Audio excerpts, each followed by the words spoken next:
আসসালামু আলাইকুম এভরিওয়ান। নিয়ে আসলাম তোমাদের জন্য নতুন আরেকটি গল্প। আজকের গল্পের নাম হচ্ছে অবহেলার শেষ মূল্য। তো চলো বেশি কথা না বলে গল্প শুরু করা যাক। আমার নিজ রুমে আমার আপন বড় বোন আর আমার চাচাতো দুই ভাই তাদের একসাথে অন্তরঙ্গ অবস্থায় দেখে আমি বোকা হয়ে গেলাম। তাদের এমন অবস্থায় দেখে আমার মুখ দিয়ে কোনো কথা বের হচ্ছে না। হঠাৎ করে ওরা আমাকে দেখে তিনজন তিন দিকে ছিটকে চলে গেল, আর আমার ছোট চাচাতো ভাই আমাকে ভেতরে আটকে দরজা বন্ধ করে দিল। শুধু মুচকি হাসি দিয়ে আমার বড় বোনকে বলল, রূপা আমি বাহিরে গেলাম, তোরা সবকিছু সামলে নিস। এই কথা বলে আমার চাচাতো ভাই জানালা দিয়ে লাফ দিয়ে বের হয়ে গেল। আমি বোকার মতো এক কোনায় গিয়ে দাঁড়িয়ে আছি।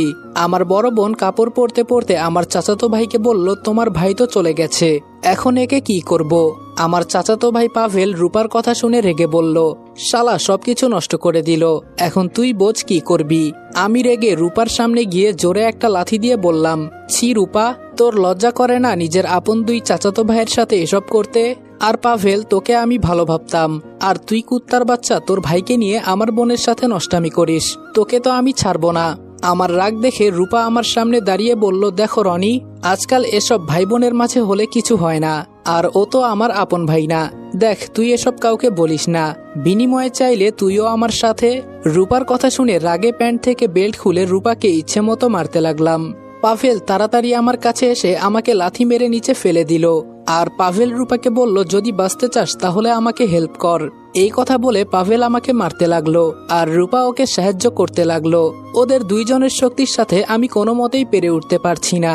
শেষে আমার হাত পা বেঁধে আমাকে এক কোনায় ফেলে রাখলো। আমি শুধু কান্না ভেজা কণ্ঠে রূপার দিকে তাকিয়ে বললাম, ওরা তোর জীবনটাকে নষ্ট করে দিচ্ছে, অথচ তুই বুঝতে পারছিস না। রূপা আমার সামনে এসে বলল, কি করব বল ভাই, এই বয়সে যদি এনজয় করতে না পারি তাহলে এটা কি কোনো জীবন হলো? আমি বললাম, তাই বলে তুই? পাভেল ঠাস ঠাস করে আমার গালে দুইটা চড় দিয়ে বলল, তোর সাহস কি করে হয় আমাকে কুত্তার বাচ্চা বলার? আমি বললাম, তোকে তো আমি। পাভেল আমাকে নিচে ফেলে আমার মুখের উপর জোরে লাথি মারল। আমি শুধু বোকার মতো রূপার দিকে তাকিয়ে আছি। ও আমার বড় বোন হয়ে, ছি। হঠাৎ শুনি বাহিরে থেকে আম্মু ডাকতে ডাকতে বলল, রনি বাহিরে আয়, তোর ছোট বোন এসেছে। পাভেল দাঁড়িয়ে রূপাকে বলল, এখন কি করব? এই শালা তো সবকিছু বলে দিবে। রূপা পাভেলের কানের কাছে মুখ নিয়ে কি জানি বলল, আর পাভেল অমনি জানালা দিয়ে লাফ দিয়ে বের হয়ে গেল। রূপা আমার সাথে নিচে বসে বলল, ভাই দেখ। রূপার মুখে থুতু দিয়ে বললাম, তোকে এখন কি ভাষায় বকা দিতে ইচ্ছে করছে জানিস? তুই কিভাবে এগুলা করতে পারিস? ছি। রূপা হাসি দিয়ে বলল, দেখ, যা হয়েছে সবকিছু ভুলে যা, তাহলে আমি তোর সাথে কিছুই করব না। আমি বললাম, ছোট ভাই হয়ে তোকে শিক্ষা দিতে পারলাম না, আজকে তুই তোর জীবনটাকে নষ্ট করে দিলি, একদিন ঠিকই বুঝবি। তবে আমি এখান থেকে যেতে পারলে আমি সবাইকে সবকিছু বলে দিব। রূপা দাঁড়িয়ে বলল, আমার জীবন শেষ হয় নাই, বরং আজকে থেকে তোর জীবন নষ্ট হয়ে যাবে। আমার কথা তো শুনলি না। রূপা আমার হাত পায়ের বাঁধন খুলে বিছানায় ফেলে দিয়ে বলল, মাফ করে দিস ভাই। এই কথা বলে রূপা নিজের কাপড় নিজেই ছিঁড়ে জোরে জোরে চিৎকার করে বলল, আব্বু আম্মু আমাকে বাঁচাও প্লিজ, তোমার ছেলে আমার সাথে খারাপ কিছু করতে চাচ্ছে। আর অমনি পাভেল আর ওর ভাই দরজা ভেঙে ভেতরে চলে আসলো। পেছনে আম্মু আর আব্বু দাঁড়িয়ে আছে, আর সাথে সাথে রূপা আম্মুর পেছনে দাঁড়িয়ে কান্না করতে করতে বলল, আম্মু তোমার ছেলে আমার সাথে। পাভেল আমার দিকে এসে আমার কলার ধরে বলল, ছি রনি, তুই কিনা শেষমেশ। বাবা রেগে চিৎকার দিয়ে বলল, তুই কিনা শেষমেশ তোর বড় বোনের সাথে। আমার রুম থেকে হকি স্টিক নিয়ে বাবা আমাকে ধরে ইচ্ছে মতো মারতে লাগলো। পাভেল আর ওর ভাই আমার দিকে তাকিয়ে মুচকি মুচকি হাসছে। বাবা আমাকে মারছে, কিন্তু আমি চুপচাপ রূপার দিকে তাকিয়ে আছি। নিজের মায়ের পেটের বোন হয়ে ও আমার উপর এই অপবাদ দিতে পারলো? পাভেল বাবাকে বলল, দেখো চাচা, কিভাবে তোমার ছেলে আবার রূপার উপর তাকিয়ে আছে। বাবা তো রেগে বলল, আজকে তোকে আমি। সবাই শুধু দাঁড়িয়ে দাঁড়িয়ে দেখছে, আম্মু শুধু চুপচাপ কান্না করছে। বাবার মার খেয়ে কখন যে আমি অজ্ঞান হয়ে গেছি বলতেও পারি না। যখন জ্ঞান ফিরল তখন আমি অনুভব করলাম আমার শরীরে একটুও শক্তি নেই। বাবা আমাকে আমার রুমের ভেতরে বন্দি করে দিয়েছে। আমি কখনোই ভাবিনি আমার বোনের সাথে আমার আপন দুই যমজ চাচাতো ভাই এসব করবে, আর রূপা আমার বোন হয়ে ও আমার উপর। এসব চিন্তা করতে করতে চোখ দিয়ে পানি পড়ছে। যাকে আমি এতটা সম্মান করি, শুধু সম্মান করি না, রূপাকে আমি আমার মায়ের মতো দেখি, কিন্তু ও আজকে আমার সাথে, ভাবতেই চোখের পানি পড়ছে। শরীরের রক্ত শুকিয়ে কাঠ হয়ে গেছে।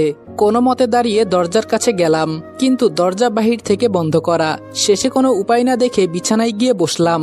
আমার ফোনটাও ওরা নিয়ে গেছে। হঠাৎ করে দরজা খুলে একজন উকিল সহ আমার পুরো পরিবার রুমের ভেতরে ঢুকলো। বাবা আবার রেগে আমার কাছে এসে আমাকে লাথি মেরে দূরে ফেলে দিয়ে বলল, তোকে আজকে থেকে আমি ত্যায্যপুত্র করলাম। বাবা উকিলের হাত থেকে একটা কাগজ নিয়ে সাইন করে আম্মুর হাতে দিয়ে বলল, তাড়াতাড়ি সাইন করে দাও। এমন কুলাঙ্গার সন্তান যে আমাদের ঘরে হবে এটা আমরা ভাবতেও পারি নাই। এমন ছেলে থাকার থেকে না থাকাই ভালো। হঠাৎ কোথায় থেকে আমার চাচা চাচি এসে বলল, কি হয়েছে?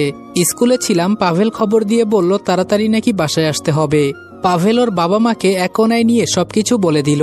আর এসব শুনে আমার চাচা প্যান্টের বেল্ট খুলে আমাকে আবার মারতে লাগলো।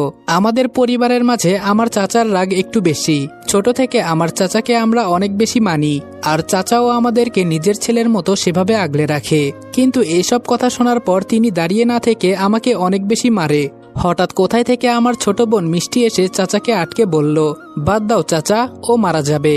চাচা আরো জোরে চিৎকার দিয়ে বলল, ওকে জীবন্ত কবর দেওয়া উচিত। এরকম ছেলে যে আমাদের ঘরে জন্ম নিবে এটা আমরা জানতাম না। আগে জানলে ওকে গলা টিপে হত্যা করতাম। বাবা আম্মুর দিকে রাগ দেখিয়ে বলল, তোমাকে সাইন করতে বললাম না, তাহলে করতেছো না কেন? তোমার কানে কি কথা যায় না? এক কথা দুইবার কেন বলতে হচ্ছে তোমাকে? আম্মু কিছু না বলে কাগজটা নিচে ফেলে আমার দিকে তাকিয়ে কান্না করতে করতে ভেতরে চলে গেল। আম্মুই বা কি বলবে? চোখের সামনে যা দেখেছে তাতে করে ওনার কিছু বলার বা করার নেই। নিচে পড়ে থাকা কাগজটা তুলে পাভেল আমার সামনে এসে আমার হাত ধরে সেই কাগজের উপর একটা আঙ্গুল বসিয়ে দিল। ফলে সেখানে আমার রক্ত লেগে টিপসই হয়ে গেল। আর তখন পাভেল বলল, আজকে থেকে তুই আমাদের পরিবারের কেউ না, তোকে চাচা ত্যায্যপুত্র করে দিয়েছে। এখন তোকে থানায় নিয়ে গিয়ে দেখ কি করা হয়। চাচা পাভেলকে আটকে বলল, না, ওকে থানায় নিয়ে গেলে বরং আমাদের মান সম্মান নষ্ট হবে। তার থেকে আমি মনে করি ও আজকে থেকে এই বাসায় গোলামি করবে। বাবা তার চশমা খুলে কান্না মিশ্রিত কণ্ঠে বলল, আমি এমন একটা কুলাঙ্গার সন্তান জন্ম দিব এটা কখনো ভাবি নাই। তোকে এমন জন্মের শিক্ষা দিব যেন সারা জীবন মনে থাকে। আজকে থেকে এই পুরো বাড়ির কাজ ও একাই করবে। আর ওকে ওর রুমে বন্দি করে সবাই চলে আসো। বাবা আর চাচা চুপচাপ বাহিরে চলে গেল। আমার শরীর ফেটে এখনো রক্ত পড়ছে। পাভেল আমার কাছে এসে বলল, বলেছিলাম না আমাদের কথা শোন, শুনলি না, এখন দেখ তোর কি অবস্থা হয়। শেষে পাভেল আমার কানের কাছে মুখ নিয়ে বলল, তোর এই বোনের জীবন তো নষ্ট করবই, সাথে তোর ছোট বোন মিষ্টি আছে না, তোর এক বোন থাকবে আমার সাথে, আরেক বোন থাকবে আমার ভাইয়ের সাথে। আমাদের তো বিয়ে করার কোনো দরকারই নেই, ঘরেই যেহেতু সবকিছু আছে। আমি বললাম, তোকে তো আমি। সাথে সাথে ঠাস ঠাস করে পাভেল আমার গালে আবার দুইটা চড় দিয়ে বলল, বেশি বাড়াবাড়ি করলে কেটে টুকরো টুকরো করে মাটি চাপা দিয়ে দিব, কেউ বলতেও পারবে না। পাভেল উঠে চলে যেতে যেতে রূপাকে বলল, রূপা দরজা লাগিয়ে চলে আয়, আর দেখিস ও যেন কোনো চালাকি না করে। আর আজকে রাতে আমাদের বাসায় যাবি। আম্মু আর আব্বুকে মিথ্যা কথা বলে নানার বাড়িতে পাঠিয়ে দিব। পাভেলের কথা শুনে আমার রক্ত মাথায় উঠে গেল। শুধু চোখ বন্ধ করে নিজের রাগকে কন্ট্রোল করে বললাম, ওই উপরওয়ালার কসম করে বলছি, একদিন আমি তোদের এমন অবস্থা করব যে তোরা আমার কাছে মাফ চাইলেও মাফ পাইবি না। পশুর থেকেও আমি খুব নিকৃষ্ট হব বলে দিলাম। এর শেষ আমি দেখে ছাড়ব। চোখ খুলে দেখি রূপা আমার সামনে দাঁড়িয়ে আছে। শুধু দাঁতে দাঁত কামড়ে বললাম, মানুষ বলে আপন রক্তের চাইতে আর কিছু হয় না, কিন্তু কে জানে ঘরের ভেতরে এমন শত্রু আছে। রূপা বলল, দেখ ভাই, তুই আমাকে জ্ঞান দিস না, আমি তোর চাইতেও অনেক বেশি বুঝি। এই বয়সে এসব না করলে কখন নিজের লাইফে এনজয় করব বল? তাছাড়া তুই এসব বুঝবি না। দেখ, আমি ইচ্ছে করলে বাহিরেও এসব করতে পারতাম, কিন্তু ঘরে আপনজন রেখে বাহিরের মানুষের সাথে কেন মজা করব? আর তাছাড়া তুই। আমি বললাম, আমি তোকে আমার চোখের সামনেও দেখতে চাই না, এখান থেকে তুই চলে যা বলছি। রূপা আমার গালে থাপ্পড় দিয়ে বলল, তোর সাথে আজকে থেকে আমাদের সম্পর্ক শেষ হয়ে গেছে, তুই আজকে থেকে আমাদের পরিবারের কেউ না। আমি বললাম, এই জীবনের কি মূল্য একদিন বুঝবি রূপা, আর সেই দিন শুধু চুপচাপ কান্না করবি, এছাড়া তখন কিছুই করার থাকবে না। আমাকে ত্যায্যপুত্র করে দিল বাবা, এতে আমার কোনো আফসোস নেই, কিন্তু তুই একদিন বুঝবি। রূপা বলল, আমাকে তোর জ্ঞান দিতে হবে না, এখন তুই নিজের চিন্তা কর যে তোর কি হবে। আপু, তুমি একটু বাহিরে যাও। হঠাৎ করে রূপা মিষ্টিকে দেখে ঘাবড়ে গিয়ে বলল, তুই কখন এলি? মিষ্টি ভেতরে ঢুকতে ঢুকতে বলল, মাত্র ভেতরে এসেছি। আর তুই এখান থেকে যা, না হলে ও আবার তোর সাথে খারাপ কিছু করতে চাইবে। আমি মিষ্টির দিকে তাকিয়ে বললাম, মিষ্টি। মিষ্টি আমার মুখের উপর থুতু দিয়ে বলল, তোকে নিজের ভাই বলতেও আমার ঘৃণা হয়। তুই কিভাবে রূপা আপুর সাথে এমনটা করলি? ও না তোর বড় বোন হয়? তুই না সবসময় বলতি রূপা হলো আমার মায়ের মতো, আর আমাকে বলতি তুই হলি আমার আদরের একমাত্র পিচ্চি বোন। আর আজকে তুই কিভাবে এটা করলি? ছি, তোকে ভাই বলতে আমার লজ্জা লাগছে। আমরা মেয়েরা যদি নিজের ভাইয়ের কাছে হেফাজতে না থাকি তাহলে আর কোথায় থাকবো? তোদের মতো কিছু ভাইয়ের জন্য আজকে অনেক মেয়েরাই সুরক্ষিত না। এই কথা বলে মিষ্টি কান্না করে দিল। আমি মিষ্টির দিকে তাকিয়ে বললাম, বিশ্বাস কর আমি কিছু করি নাই। ওই পাভেল কিছু বলতে যাব কিন্তু সেটা আর বলা হলো না। বলার আগেই রূপা জোরে চিৎকার দিয়ে বলল, দেখ মিষ্টি, ও আবার বলে আমার সাথে ও কিছু করে নাই। বিশ্বাস কর পাভেল যদি তখন না আসতো তাহলে মনে হয় ওই দিনে আমার ইজ্জত শেষ করে ফেলতো। হতে পারে সে আমাকে মেরেও ফেলতো, কারণ যে নিজের বোনের সাথে খারাপ আচরণ করতে পারে সে আমাকে খুন করতেও দুইবার ভাববে না। মিষ্টি রূপার হাত ধরে বলল, চল আপু, এখানে আর থেকে কোনো লাভ। ঠিক সেই পেটে তোর বোনকেও ধরেছি, তাহলে একই মায়ের পেটের বোনের সাথে কিভাবে এই কাজ করতে গেলি? আমার কথা হলো, যে মেয়ে হোক না কেন তুই কেন এসব করবি? আমি কান্না করে আম্মুর দিকে তাকিয়ে বললাম, বিশ্বাস করো আম্মু, আমি এসব কিছু করি নাই। তোমার মেয়ে ওই পাভেলের সাথে। আম্মু আমার কথা না শুনেই তার পা থেকে জুতা খুলে আমার গালে মারতে মারতে বলল, তুই আমার ছেলে না, আমাকে আম্মু বলবি না। তোর মুখ থেকে আম্মু ডাক শুনতে আমার ঘৃণা হচ্ছে। মাঝে মাঝে এসব চিন্তা করলে আমার নিজের উপর ঘৃণা হয়। আমি কিভাবে এমন একটা সন্তান জন্ম দিলাম? এমন সন্তান দরকার হলে গর্ভাবস্থায় মারা যেত, তাও আমার কোনো আফসোস হতো না। এসব ভাবতেই আমার নিজের কাছে খারাপ লাগছে। আল্লাহ কেন আমাকে এমন ছেলে দিল? আম্মু আমাকে মারতে মারতে ক্লান্ত হয়ে গেল। আমি শুধু মাথা নিচু করে কান্না করছি। এছাড়া আজকে আমার কিছু করার নেই। আমার আম্মুও কিনা আমাকে বিশ্বাস করছে না। মন চাইছে চিৎকার করে কান্না করতে, কিন্তু তাও পারছি না। দুনিয়াটা স্বার্থে ঘেরা, সত্য মিথ্যা না দেখে সবাই ভুল বোঝে। চোখের সামনে যা দেখে তাই বিশ্বাস করে, অথচ কেউ তার ভেতরের কাহিনীটা দেখে না। এখানে থাকলে আমি বেঁচে থাকবো না এটা জানি, ওই পাভেল আমার পেছনে পড়ে থাকবেই। মাথা নিচু করেই বললাম, হয়তো আপনাকে আম্মু ডাকার অধিকার আমি হারিয়ে ফেলেছি, কিন্তু আমাকে আপনি বিশ্বাস করলেন না। একদিন সময় আসবে তখন আপনি খুব আফসোস করবেন। আমার কথা আপনি মিলিয়ে নিয়েন। আজকে হয়তো সবাই আমার বিপরীতে আছে, একদিন আমারও সময় আসবে। ওই দিন আমি সবাইকে দেখিয়ে দেব চোখের সামনে দেখা সবকিছুই সত্য হয় না, তার ভেতরে অনেক কিছুই লুকানো থাকে। আজকে হয়তো আমাকে কেউ বিশ্বাস করছে না, আম্মু কিছু বলছে না, শুধু চুপচাপ কান্না করছে। হঠাৎ কোথায় থেকে রূপা এসে বলল, আম্মু যে কিনা আমার সাথে খারাপ কিছু করতে চেয়েছিল, আজকে তুমি তাকে সাপোর্ট করছো নাকি? তোমার মেয়ের জীবনের কোনো দাম নেই নাকি তোমার কাছে? ওর কথা কি তোমার বিশ্বাস হয়? তুমি কি পাগল হয়েছো? এরকম একটা অমানুষের সাথে তুমি কথা বলতেছো। ওর সাথে কথা বলাটাও আমাদের জন্য পাপের সমতুল্য। আম্মু হাত থেকে জুতাটা নিচে ফেলে বলল, সন্তান পেটে রেখেছিলাম, কিন্তু কে জানতো এমন কুলাঙ্গার সন্তান আমার ঘর থেকে জন্ম নিবে। যদি জানতাম তাহলে গলা টিপে হত্যা করে ফেলতাম। এমন সন্তান আমি কখনোই রাখতাম না। আম্মু যখন চলে যাবে তখন আমি আম্মুর পায়ে ধরে বললাম, সকাল থেকে আমি কিছু খাই নাই, খুব ক্ষুধা পেয়েছে আমার, আমাকে কিছু খেতে দিবেন প্লিজ? আমার না অনেক খিদা লেগেছে। আপনি তো জানেন ক্ষুধার জ্বালা আমি সহ্য করতে পারি না, আর কেউ না জানলে এটা তো আপনি জানেন। তখন হঠাৎ করে আমার অতীতের কথা মনে পড়ে গেল। সকালে ঘুম থেকে উঠতে চাইতাম না, আম্মু এসে আমার মাথায় হাত বুলিয়ে বলতো, রনি এখন ঘুম থেকে ওঠ, তোর জন্য তোর পছন্দের পিঠা বানিয়েছি, গরম গরম খেতে হবে, তাড়াতাড়ি ওঠ। খেতে না চাইলেও আম্মু জোর করে আমাকে খাইয়ে দিত। কখনো ক্ষুধার জ্বালা আমাকে বুঝতে দিত না। কখনো কখনো এমনও হয়েছে আমি না খেয়ে রাতে ঘুমিয়ে যেতাম, আম্মু আমাকে ঘুম থেকে তুলে হলেও খাইয়ে দিত। আমার সামনে সব সময় খাবার রেডি থাকতো। আমি কি খাবো না খাবো, কি পছন্দ করি কি অপছন্দ করি, সবকিছুই আমি বলার আগে হাজির হয়ে যেত। কিন্তু আজকে আমি না খেয়ে এভাবে অসহায়ের মতো পড়ে আছি, একটা বারও কি তাদের মনে পড়লো না আমার কথা? আমিও তো একটা মানুষ। এটা মনে আসলো না যে একটা মানুষ তো আছে, মানুষ কুকুরের জন্য হলেও তো একটা হাড্ডি দেয়। আমাকে তো চাইলে এক গ্লাস পানি হলেও দিতে পারতো, কিন্তু সেইটাও দিল না। তারা শুধু তাদেরটাই দেখলো, আমারটা দেখলো না। কথাগুলো ভাবছি আর আমি পা ধরে শুধু কান্না করে বলছি, আমাকে একটু খাবার দেন, ক্ষুধার জ্বালা আমি আর সহ্য করতে পারছি না। রূপা আম্মুর হাত ধরে বলল, দেখো কেমন কুকুরের মতো তোমার পায়ে পড়ে খাবার চাইছে। আসলেই ও তো কুকুরের থেকেও অধম, কিন্তু ওকে খাবার দেওয়া যাবে না, মরে গেলে যাবে। আম্মু আমাকে সাথে সাথে লাথি মেরে দূরে ফেলে দিয়ে বলল, তুই আমার পা ধরবি না, আর তোকে কেউ খাবার দিবে না। আজকে থেকে তুই না খেয়েই মরবি এখানে পড়ে, তাতে আমার কিছু যায় আসে না। এমন কুলাঙ্গার ছেলেকে আমি খাবার দিব এটা কখনো হতে পারে না। আমি আম্মুর লাথি খেয়ে দূরে পড়ে গেলাম। শেষ মুহূর্তে আমার আম্মুও আমার সাথে এমনটা করলো। আসলে দুনিয়াটা বড়ই অদ্ভুত। এই জীবনে সবচাইতে ভালোবাসার মানুষটাই তো মা, সেও আমাকে এভাবে ভুল বুঝলো। আমার জন্য কি একটুও মায়া হয় না তার?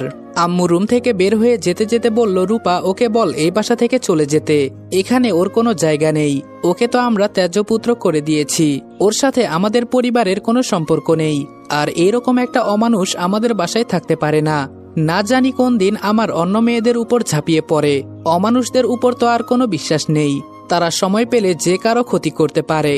তাই আমি চাই না আমার মেয়েদের ইজ্জতের উপর এই কুলাঙ্গারটা ঝাঁপিয়ে পড়ুক। রূপা উত্তর দিল, আম্মু, ওকে এই বাসার চাকর হিসেবে রাখা হয়েছে, আর আজকে থেকে ও এই বাসার সমস্ত কাজকর্ম করবে। ওকে উচিত শিক্ষা দিতে হবে না? রূপা মনে মনে ভাবছে, তোকে তিলে তিলে আমি শেষ করব। তুই কি ভেবেছিলি তোকে এমনি এমনি ছেড়ে দিব? তোকে তো কখনোই ছাড়বো না তোর উচিত শিক্ষা হওয়া পর্যন্ত। আমার অনেক খুশি লাগতেছে তোকে এভাবে কষ্ট দিতে পেরে। বারবার বলেছিলাম আমাদের সাথে লাগিস না, কিন্তু তাও তুই আমাদের সাথে লাগতে গিয়েছিস। এখন দেখ কেমন লাগে। এই কথা বলে রূপা রুমের দরজা বন্ধ করে চলে গেল। আমি রুমের এক কোনায় চুপচাপ নিচে শুয়ে আছি। উঠে যে দাঁড়াবো সেই শক্তিটুকুও আমার শরীরে নেই। তবে একটা জিনিস আমি খুব ভালো করেই বুঝতে পারছি, যত তাড়াতাড়ি সম্ভব আমাকে এই বাসা ছেড়ে পালাতে হবে, না হলে ওরা আমার পিছু ছাড়বে না। যে করেই হোক না কেন এখান থেকে আমাকে যেতেই হবে, তা না হলে আমি না খেয়ে এখানেই মরে যাব। আর আমি মরে গেলে আমার উপর যে অপবাদ দেওয়া হয়েছে এর সত্যিটা কিভাবে প্রকাশ হবে? আমি আল্লাহর কাছে এই সত্যটা প্রকাশ হওয়া পর্যন্ত হায়াত চাই। আমি যেন এর শেষ দেখে মরতে পারি। যারা আমার উপর মিথ্যা অপবাদ দিয়েছে তাদের আমি নিজ হাতে শাস্তি দিতে পারি। আল্লাহর কাছে শুধু এটাই চাওয়া। আমি জানি আমি কোনো ভুল করিনি। আর সত্যকে যারা মিথ্যা বানিয়েছে আল্লাহ তাদের হয়তো আজকে ছেড়ে দিয়েছে, কিন্তু একদিন ওদের ঠিকই ধরবে। ওই দিন আর বাঁচার রাস্তা থাকবে না। আর আমি সেই দিনের অপেক্ষায় আছি। যে করেই হোক এখন আমাকে এখান থেকে বের হতে হবে। এই কুত্তার বাচ্চা, উঠে কিছু খেয়ে নে, না হলে তো তুই আবার মারা যাবি। তুই যদি মরে যাস তাহলে তোকে কিভাবে শাস্তি দিব? তাহলে তো মজা এখানেই শেষ হয়ে যাবে। তোর এভাবে কষ্ট দেখে খুব ভালো লাগতেছে আমার। তোকে কুকুরের মতো খাওয়াবো আর গাধার মতো সব কাজ করাবো। সামনে তাকিয়ে দেখি পাভেল দাঁড়িয়ে আছে। তবে নিচে কিছু খাবার দেখে আমি খাবারের প্লেটটা হাতে নিয়ে খেতে লাগলাম। এতটাই ক্ষুধা লেগেছে যে এখন আমি সামনে যা পাই তাই খেতে পারবো, সেটা যেমনই হোক না কেন। ক্ষুধার জ্বালা বড় জ্বালা। ক্ষুধায় পড়লে মানুষ ডাস্টবিনের খাবারও খেতে পারে। এখন বুঝতে পারছি যারা অসহায় তাদের কেমন লাগে, যারা একবেলা খাবার পেলে আরেক বেলা পায় না তাদের কেমন লাগে। আমার সামনে এখন কি রকম খাবার দিয়েছে আমি সেটাও জানি না। খাবার থেকে গন্ধ আসছে, কিন্তু সেটাও আমার কাছে গন্ধ মনে হচ্ছে না। এতটাই ক্ষুধা লেগেছে আমার। এখন সামনে যেটা পেয়েছি সেটা খাওয়া শুরু করে দিয়েছি। তবে ভাতের মাঝে কোনো তরকারি নাই। লাল টুকটুকে কতগুলো মরিচের গুঁড়া দেওয়া আছে। মানুষ কিভাবে পারে এতটা নিচে নামতে? সারাদিনে এইমাত্র খাবার দিল, তাও আবার এমন। এক লোকমা ভাত মুখের ভেতরে যেতেই মনে হলো যেন আমার মুখসহ কলিজাটা পুড়ে যাচ্ছে। আমি আর সহ্য করতে না পেরে পানি পানি বলে চিৎকার করতে লাগলাম। পাভেল আমার সামনে একটা গ্লাস এগিয়ে দিল, আর সেই গ্লাসের পানি মুখে দিতেই বুঝলাম এখানেও মরিচের গুঁড়া মিশিয়ে দেওয়া হয়েছে। যখন আমি চিৎকার দিব তখন পাভেল আমার মুখ চেপে গ্লাসটা নিয়ে সমস্ত পানিটুকু আমার মুখের উপর ফেলে দিল, যার কারণে আমার চোখ মুখ সবকিছু যেন জ্বলে পুড়ে ছারখার হয়ে যাচ্ছে। আমি আর সহ্য করতে পারলাম না। পাভেল পাশ থেকে একটা কাপড় নিয়ে আমার মুখ বেঁধে দিয়ে বলল, একদম চিৎকার করবি না। তুই যদি বেশি বাড়াবাড়ি করিস তাহলে তোর ছোট বোনকেও ছাড়বো না। আর যদি চুপচাপ থাকিস এবং কাউকে কিছু না বলিস আমি তোর ছোট বোনকে কিছু করব না। এখন তোর ইচ্ছা, তুই চিৎকার করবি নাকি চুপচাপ থাকবি। আমি চোখ বন্ধ করে শুধু কান্না করছি আর মরিচের ঝাল সহ্য করছি। আমার মা বাবা আমার উপরে কখনো একটা ফুলের টোকা পর্যন্ত দেয় নাই, আর আজকে সবাই আমার সাথে এতটা বাজে ব্যবহার করছে। মুখের বাঁধন খুলে সামনে থাকা খাবার হাতে নিয়ে খেতে লাগলাম। আজকে আমাকে বেঁচে থাকার লড়াই করতে হচ্ছে। আমি যদি মারা যাই তাহলে এদের উচিত শিক্ষা দিতে পারবো না, এজন্য আমাকে বেঁচে থাকতে হবে। যতই খাবার খাচ্ছি ততই যেন চোখ থেকে আপনা আপনি পানি পড়ছে। চোখগুলো একদম লাল হয়ে গেছে। পাভেল চোখ বড় করে আমার দিকে তাকিয়ে আছে আর টিটকারি করে বলছে যে ছেলে কিনা মাছ মাংস ছাড়া ভাতই খেত না, আজকে তাকে কাঁচামরিচের গুঁড়া মিশিয়ে ভাত খেতে হচ্ছে। বিষয়টা খুব হাস্যকর, তাই না? আমি হাসবো না কান্না করব কিছুই বুঝতে পারছি না। হঠাৎ আমার ছোট বোন মিষ্টি রুমের ভেতরে ঢুকতে ঢুকতে বলল, পাভেল ভাইয়া এখানে কি করো? সাথে সাথে মিষ্টি আমার দিকে তাকিয়ে কান্না করতে করতে দৌড়ে রুম থেকে বের হয়ে গেল। আমার অবস্থা এতটাই খারাপ যে কেউ আমাকে দেখলে এখন পাগল বলবে। পাভেল হাসতে হাসতে বলল, যতই হোক এক মায়ের পেটের বোন, দরদ তো লাগবেই। আমি কান্না করতে করতেই বললাম, কেন তুই আমার পরিবারের সাথে এসব করছিস? তোরা দুই ভাই কি চাস আমাদের কাছে? পাভেল আমার পাশে বসে বলল, কি আর চাইবো? আমার বাবার এতটাও সম্পত্তি নাই যতটা তোর নামে আছে। এখন তো তোর বাবার কোনো ছেলে নাই, এজন্য সবকিছু আমরা দুই ভাই পাবো। তোকে তো ত্যায্যপুত্র করেই দিয়েছে। এর ফাঁকে শুধু তোর বোনের সাথে একটু এনজয় করে নিলাম। তবে এখানে আমাদের কোনো দোষ ছিল না। তোকে আমরা দুই ভাই মারবো এটা আমরা আগে থেকেই চিন্তা ভাবনা করে রেখেছি। কিন্তু কে জানে তোর বোন আমাদের দুই ভাইকে কাছে টানবে। আর সেই সুযোগেরই সদ্ব্যবহার করে দিলাম। এখন এক ঢিলে দুই পাখি শিকার করেছি। বিষয়টা খুব ভালো, তাই না? আমি কোনো মতে এক কোনায় গিয়ে হেলান দিয়ে পাভেলের দিকে তাকিয়ে বললাম, তুই এক কাজ কর, আমাকে মেরে ফেল, তাহলে তুই বেঁচে যাবি। না হলে আমি যদি বেঁচে যাই তোকে সহজে ছাড়বো না, তোর কলিজা বের করে তোকে দেখাবো নিজ হাতে। পাভেল হাসতে হাসতে বলল, তুই আবার আমার কি করবি? আর তাছাড়া তুই তো এই বাসা থেকে বের হতেই পারবি না। সেই সুযোগ তোকে দিলে তো তুই এখানে থেকে আমাদের দেওয়া যন্ত্রণায় একসময় আত্মহত্যা করবি। তোকে মেরে ফেলতাম, কিন্তু তোকে দেখে আমার এখন মায়া হচ্ছে। কি আর করব, চাচাতো ভাই তুই আমার। এখন আমি গেলাম, রাতের জন্য কিছু কেনাকাটা করতে হবে। আজকে রাতে তো তোর বোনের সাথে আমি, কি মজাটাই না হবে। পাভেল এই কথাগুলো বলে চলে গেল। আমি চুপচাপ বসে আছি। আমি এখন বুঝতে পারছি ওরা দুই ভাই যে কতটা জঘন্য হতে পারে। কখন যে আমার চোখটা লেগে গেল বুঝতে পারি নাই। ঘুম ভাঙলো কাজের মেয়ের ডাকে। আমার ঘুম ভাঙতে দেখে কাজের মেয়ে বলল, ভাইজান বড় সাহেব আপনাকে ডাকছে। আমি বললাম, তুমি যাও, আমি আসছি। কাজের মেয়েটা শুধু প্রশ্ন করলো, ভাইজান আপনার এই অবস্থা কিভাবে হয়েছে? আমি বললাম, আমাকে ভাইজান বলবে না, না হলে তোমার চাকরি থাকবে না। আর আমার কপালের জন্য আমার এই অবস্থা হয়েছে। কাজের মেয়েটা আর কোনো প্রশ্ন না করে চলে গেল। আমি দাঁড়িয়ে সামনের দিকে হাঁটতে লাগলাম। আমার এখন সবার কথা মানতে হবে, না হলে ওরা আমার উপর আরো বেশি অত্যাচার করবে। কাজের মেয়ের কথা মতো বাহিরে গেলাম। গিয়ে দেখি বাবা একটা চেয়ারে বসে নিউজ পেপার পড়ছে। বাবা আমাকে দেখে জোরে কাজের মেয়েটাকে বলল, ওকে বল টেবিল পরিষ্কার করতে, আর আজকে থেকে ও সব কাজ করবে। তুমি শুধু বুঝিয়ে দিবে কিভাবে কি করতে হবে, তোমার কোনো কাজ করা লাগবে না। শুধু ওকে বলবে কিভাবে কোন কাজ করতে হবে, বুঝেছো? কাজের মেয়েটা বাবার কথা শুনে ভয়ে কাঁপতে কাঁপতে বলল, কিন্তু স্যার ভাইজান তো। বাবা জোরে ধমক দিয়ে বলল, তোমাকে যেটা বললাম সেটা করবে, এত বেশি বুঝো কেন? আমার জন্য কাজের মেয়েটার চাকরি চলে যাক, আমি এটা চাই না। এজন্য বাবার কথা মতো টেবিল পরিষ্কার করতে লাগলাম। জীবনে কখনো এক জায়গা থেকে অন্য জায়গায় একটা খাবারের প্লেট সরিয়ে দেখি নাই, আর আজকে আমাকে এসব করতে হচ্ছে। আমি টেবিল পরিষ্কার করছি আর দূর থেকে সবাই আমাকে দাঁড়িয়ে দাঁড়িয়ে দেখছে। টেবিল পরিষ্কার করার পর কিচেনে চলে গেলাম। কাজের মেয়েটা ভয়ে আমাকে বলল, আপনি দাঁড়িয়ে থাকেন, আমি সবকিছু করছি। আমি জানি না উনি আপনার উপর কেন এভাবে রেগে আছে, আপনি তো জীবনে এসব কাজ করেন নাই। কাজের মেয়ের কথা আমি আটকে বললাম, আমার কপালে ছিল এসব, এখন বলো আমাকে কি করতে হবে। আর একটা কথা শুনো, এই পরিবারের সবাই আমাকে ত্যায্যপুত্র করে দিয়েছে। এই বাসায় আমার কোনো দাম নেই, আমাকে এখানে গোলামের মতো রাখা হয়েছে। আমার থেকে তোমার এখানে বেশি দাম আছে। কাজের মেয়ে বলল, কিন্তু এসব কেন ভাইজান? আমি বললাম, তুমি বাহিরের মেয়ে, এত কিছু জেনে তোমার লাভ নেই। আমি আমার মতো রান্না করতে লাগলাম। কখনো রান্না করি নাই। হঠাৎ করে গরম পাতিল ধরতে গিয়ে হাত অনেকটাই পুড়ে গেল। কাজের মেয়েটা বলল, এতটা হাত পুড়ে ফেলেছেন? আমি আগেই বলেছিলাম আপনি এসব পারবেন না, আপনি রুমে যান, আমি সব কিছু সামলে নিব। আমি বললাম, কিন্তু? মেয়েটা বলল, আরে যান, আপনি এসব পারবেন না, আমি সব কিছু দেখে নিব। তবে ধীরে ধীরে রুমে যাবেন, কেউ যেন জানতে না পারে আপনি রুমের ভেতরে আছেন। সবাই মনে করবে আপনি আমার সাথে কিচেনে আছেন। আমি একটা মুচকি হাসি দিয়ে বললাম, ধন্যবাদ তোমাকে। আমি চুপচাপ রুমে চলে গেলাম। আমি রুমে চলে যাওয়ার কিছুক্ষণ পর আমার ছোট বোন মিষ্টি হাতে করে একটা মলম নিয়ে আমার রুমের ভেতরে ঢুকলো। কোনো কথা না বলে আমার হাত ধরে হঠাৎ মলম লাগাতে লাগলো। হঠাৎ করে আমার মনে হলো, আমার রুমে তো আমি ক্যামেরা লাগিয়ে রেখেছিলাম। আমি আমার রুমের ভেতরে ক্যামেরা এজন্যই লাগিয়েছি, অনেক সময় আমাদের বাসার সবাই যখন কোনো জায়গায় বেড়াতে যায়, তখন আমি আমার সমস্ত বন্ধু বান্ধব এনে আমরা রাতে সবাই মিলে রুমে পার্টি করি। আর ড্রিঙ্কস করতে করতে কখন যে আমরা মাতাল হয়ে যাই নিজেরাও বলতে পারি না। এজন্য রুমে ক্যামেরা লাগিয়ে রেখেছিলাম, যেন দেখতে পারি রাতে আমরা কি কি করেছিলাম। আর সবাই এসব দেখে মজা নিতাম। উপরের ক্যামেরাটা দেখেই অজান্তেই একটা হাসি এসে গেল মুখে।